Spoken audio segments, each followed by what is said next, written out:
देखो इस क्वेश्चन में हमें क्या दिया हुआ है, सबसे पहले हमें क्या निकालना है, Norton equivalent, right. For Norton equivalent we have to short circuit RL. So I'm doing short circuit RL and I'll mark here IN. Now tell me how many meshes are there? 3, I1, I2, and let's consider this one as IN. First mesh equation. So we are having 3 meshes, so we need to only make 3 equations, okay, not 4. So I1 is equal to 3 ampere because both are moving in the same direction. For the second mesh equation, it would be positive, negative, positive, negative, positive, negative, positive, negative. So it would be positive 3I2 plus 10 I2 minus IN plus 3I2 plus 10 plus 4 I2 minus I1 is equal to 0.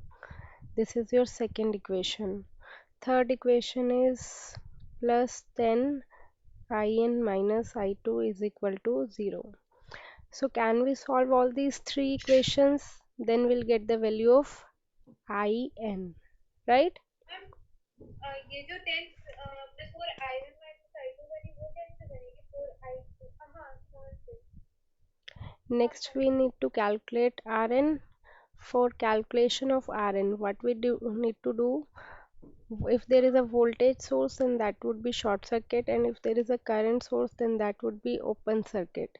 So this is the current source, so it would be open circuit, not short circuit. Okay, this is a voltage source, so this would be short circuit. Okay, and again RL terminal must be removed, so we have to see always across A and B terminal, means across RL terminal. So just imagine that you are standing at A position, you have to move towards B.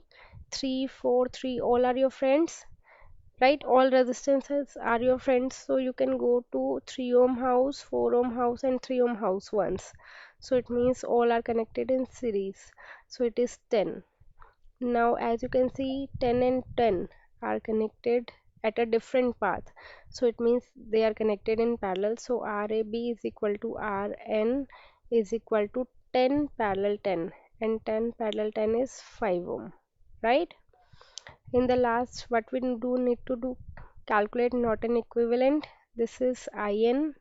IN is connected in parallel with RN. Then across A and B terminal we have to connect back RL terminal, and here the current flowing is I would be equal to IN into RN divided by RN plus RL. Now we have the value of IN, we have the value of RN, and we have the value of RL also. After putting the values we can get the value of I.